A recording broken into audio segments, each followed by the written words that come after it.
Hello student. अब हम discuss करने जा रहे हैं डेरिवेटिव्स के फीचर्स और इनका रोल और सिग्निफिकेंस क्या है डेरिवेटिव मार्केट में। राइट, तो चलिए शुरू करते हैं। तो डेरिवेटिव्स क्या होते हैं ये ऑलरेडी हम डिस्कस कर चुके हैं, पर इन शॉर्ट एक बार फिर से समझ लेते हैं कि डेरिवेटिव एक फाइनेंशियल इंस्ट्रूमेंट होता है जिसकी वैल्यू ड्राइव करते हैं उनकी अंडरलाइंग एसेट्स से। और वो एसेट्स कोई भी हो सकता है, वो शेयर हो सकते हैं, बॉन्ड्स हो सकते हैं, कमोडिटीज़ हो सकती है, करेंसी हो सकती है, इंटरेस्ट रेट्स हो सकते हैं, कुछ भी हो सकता है। ठीक है, तो किसी भी एसेट्स की जो भी एसेट्स हैं उसके वैल्यू से जब हम उस एसेट्स की वैल्यू को ड्राइव करते हुए एक इंस्ट्रूमेंट फ्रेम करते हैं, वो इंस्ट्रूमेंट ही क्या कहला रहा है, हमारा डेरिवेटिव कहला रहा है। राइट, तो अब हम बात करते हैं कि फीचर्स ऑफ फाइनेंशियल डेरिवेटिव क्या होते हैं। देखिए, फाइनेंशियल डेरिवेटिव्स होते कौन कौन से हैं।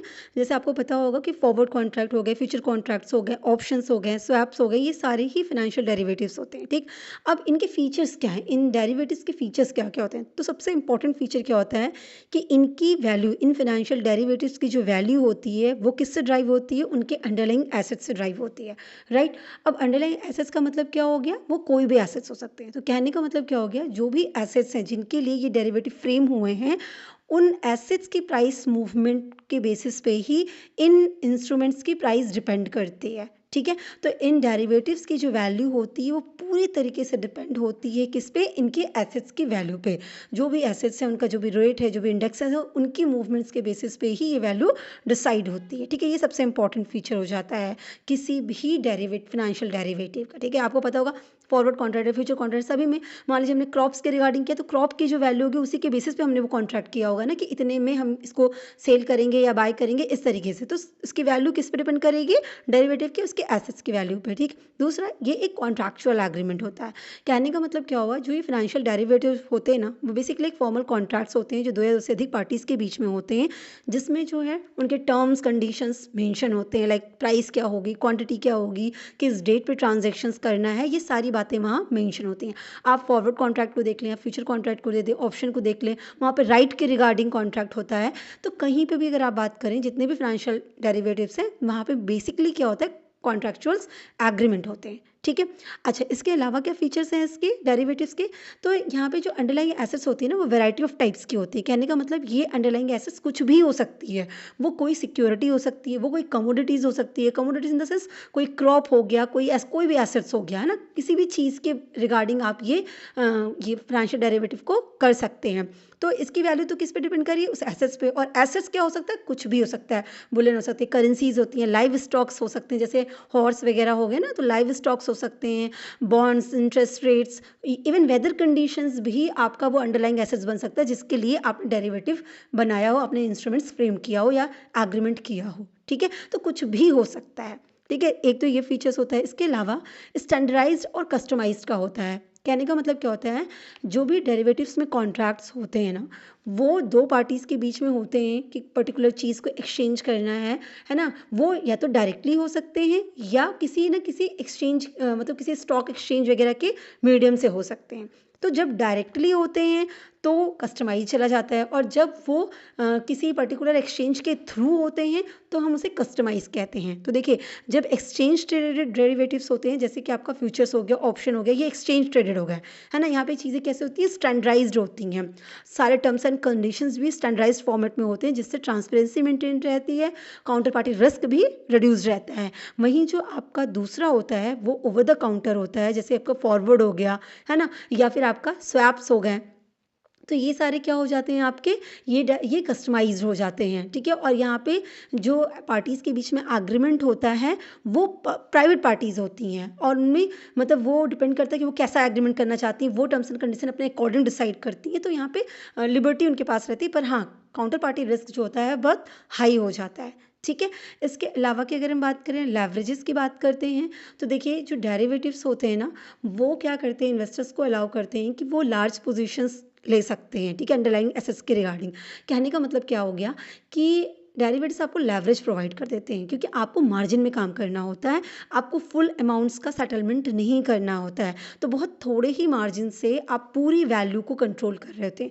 मतलब जैसे एग्जांपल के लिए अगर मैं बात करूं कि आपने मान लीजिए मैं बात करूं फार्मर्स के रिगार्डिंग बात करते हैं, किसी क्रॉप के रिगार्डिंग आपने एक कॉन्ट्रैक्ट किया था कि इस पर्टिकुलर क्रॉप में मुझे इतना चाहिए है और इस प्राइस पे चाहिए। ठीक है, अब आपने क्या किया कि आपने प्राइस डिसाइड कर लिया, अब उस पर्टिकुलर डेट पे नहीं करने से पहले आपने पहले ही उस चीज़ को सेट ऑफ करने की कोशिश की।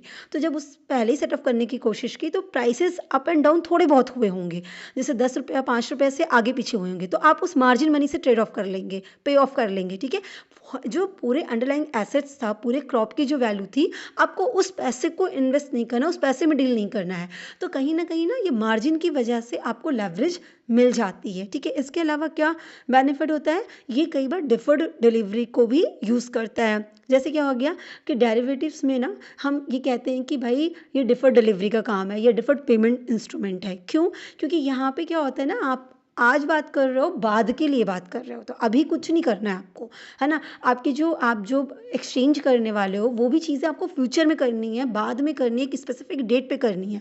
पेमेंट भी अगर आपको करना है तो बाद में करना है, या अगर आप दूसरे कॉन्ट्रैक्ट्स में हो जहाँ पे आपको पहले ही पे ऑफ करने का ऑप्शन मिलता है तो आप वहाँ पे मार्जिन में डील कर लेते हो। तो कहने का मतलब पेमेंट या डिलीवरी डिफर्ड की जा सकती है। तो इसीलिए यहाँ पे शॉर्ट या लॉन्ग पोजीशन लेना अदर एसेट्स के कंपैरिजन में या अदर सिक्योरिटीज़ के कंपैरिजन में ईजी हो जाता है, ठीक है। इसके अलावा एक बेनिफिट इसका और एक फीचर इसका और है कि एक हेजिंग इंस्ट्रूमेंट है। मतलब ये डेरिवेटिव ना रिस्क को रिड्यूस करता है, आपको प्राइस फ्लक्चुएशंस के रिगार्डिंग प्रोटेक्ट करता है, क्योंकि आप ये कॉन्ट्रैक्ट कर ही इसीलिए रहे होते हैं क्योंकि आप रिस्क को मिटिगेट कर सकें, रिस्क को रिड्यूस कर सकें, आप उसको हेज कर सकें। तो आपको पता है कि फ्यूचर में मुझे सेलर नहीं मिलेगा या फ्यूचर में मुझे बायर नहीं मिलेगा, तो आपको आज अगर मिल रहा है तो आपने फ्यूचर के लिए कॉन्ट्रैक्ट कर लिया, चाहे फ्यूचर कॉन्ट्रैक्ट किया या फॉरवर्ड कॉन्ट्रैक्ट किया, इस तरीके से आपने कर लिया, या आपने राइट परचेज कर लिया ऑप्शंस के थ्रू। तो इस तरीके से आप अपने रिस्क को मिटिगेट कर देते हैं, ठीक है। ये तो हमारे कुछ फीचर्स हो गए। अब हम बात करेंगे किसकी, रोल एंड सिग्निफिकेंस की, कि डेरिवेटिव्स के क्या रोल है या क्या इंपॉर्टेंस है उसके फाइनेंशियल मार्केट में, ठीक है। तो सबसे पहला जो आपका इसका रोल है या इसका सिग्निफिकेंस है वो है प्राइस डिस्कवरी। प्राइस डिस्कवरी क्यों? क्योंकि देखिए डेरिवेटिव ना ये आपको फैसिलिटेट करता है कि आप मार्केट को समझें और उसके हिसाब से जो भी अंडरलाइंग एसेट्स हैं उनकी फ्यूचर प्राइस को आप डिस्कवर कर सकते हैं, कि मार्केट के जो पार्टिसिपेंट्स हैं वो कैसे हैं, वो क्या सोच रहे हैं, उनकी उनकी कैसे चीज़ें चल रही हैं, मार्केट किस ट्रेंड में जा रहा है, उसके बेसिस पे ही आप इन एसेट्स की प्राइसेस को डिसाइड कर सकते हैं। तो ये उनकी फ्यूचर प्राइस को डिटरमाइन करने में हेल्प कर देता है। जो जो प्राइस होती है वो बेसिकली क्या रिफ्लेक्ट कर रही होती है, मार्केट एक्सपेक्टेशन को, क्योंकि ये जो प्राइस आप डिसाइड करते हो वो मार्केट के बेसिस पे ही डिसाइड करते हो। क्लियर है? जैसे आप आज ही डिसाइड कर रहे हो कि 3 महीने के बाद क्या प्राइस होने वाली है, तो आज आप 3 महीने के बाद 3 महीने के बाद की प्राइस कैसे डिसाइड कर पा रहे हो?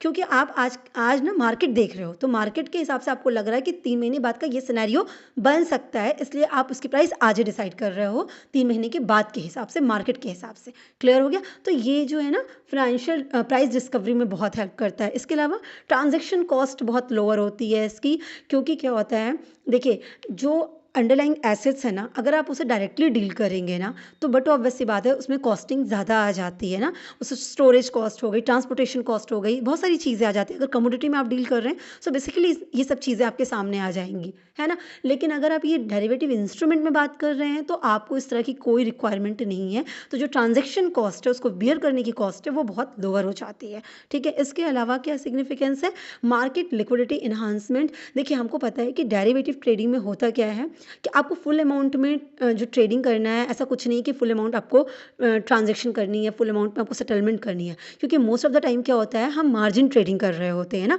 मार्जिन जो जैसे जो सेट ऑफ कराना है, जितना एक्सेस प्राइस जा रही है उस हिसाब से हम उसको सेटल कर देते हैं।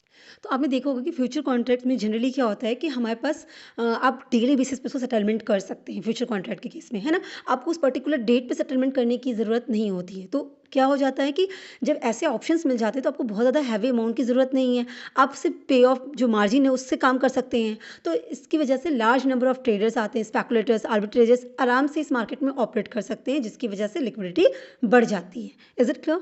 नेक्स्ट हम देखते हैं, नेक्स्ट है एसेस टू इनएसेबल मार्केट। अब ये क्या हो गया, देखिए ये बहुत बढ़िया सिग्निफिकेंस है डेरिवेटिव, फाइनेंशियल डेरिवेटिव का, क्योंकि जो आपका फाइनेंशियल डेरिवेटिव है ना वो कुछ एसेट्स या कुछ मार्केट का आपको एक्सपोजर दे देता है, जो वैसे अगर आप प्रैक्टिकली उस पर्टिकुलर एसेट्स में डील करने जाते, डायरेक्टली डील करने जाते तो काइंड ऑफ इम्पॉसिबल वाली सिनेरियो रहती, क्योंकि ना वो बहुत इम्प्रैक्टिकल हो जाता है आपके लिए। जैसे कि मान लीजिए कैसे है, ये जो बात मैं कह रही हूँ वो कैसे, जैसे आप इंटरनेशनल इंडिसेस में डील करना चाहते हैं या कोई ऐसे इंटरनेशनल कमोडिटीज़ है जिसको आपको वहाँ से इंपोर्ट करा के फिर मंगा के करना है, तो ऐसे में आपको फिजिकल स्टोरेज वगैरह की ज़रूरत पड़ती है। तो कहीं ना कहीं ये बिल्कुल थोड़ा सा इनएसेसिबल टाइप का चीज़ हो जाता है, इम्प्रैक्टिकल चीज़ हो जाता है। पर वहीं अगर फाइनेंशियल इंस्ट्रूमेंट में वो चीज़ कन्वर्ट हो गई, क्योंकि एसेट्स नहीं, खाली वो उस इंस्ट्रूमेंट में डीलिंग हो रही है, वो इंस्ट्रूमेंट रेगुलेट किया जा रहा है, तो उससे आपको ईजी हो जाता है कि आप किसी भी मार्केट में डील कर सकते हैं। इंटरनेशनल मार्केट में भी इंटरनेशनल फाइनेंशियल सिक्योरिटीज़ जो उनके एसेट्स हैं उसमें भी आप डील कर सकते हैं।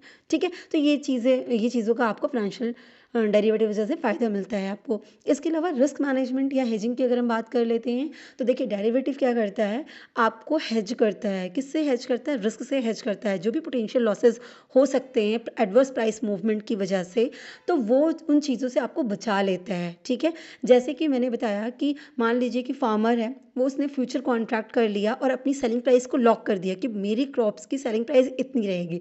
ठीक है, तो अब वो इंश्योर कर सकते हैं ना कि मार्केट में चाहे जितनी भी फ्लैक्चुएशन आएगी, at the time of harvest मेरा जो कॉन्ट्रैक्ट हुआ है उस हिसाब से मुझे मेरे जो क्रॉप्स है उसकी ये सेलिंग प्राइस मिल जाएगी। तो कहीं ना ये जो फाइनेंशियल डेरिवेटिव होता है ना, वो रिस्क को ट्रांसफ़र कर देता है एक ऐसी पार्टी से जो रिस्क नहीं लेना चाहती, जस्ट लाइक यहाँ पे फार्मर, और एक दूसरी पार्टी को जो रिस्क टॉलरेट कर सकती है। क्लियर? तो ये तरीके से रिस्क को मैनेज करता है, रिस्क को हेज करता है। तो ये सारे इसके सिग्निफिकेंस हो गए। आई होप आपको क्लियर हुआ होगा। Wish you all the best. Thank you so much.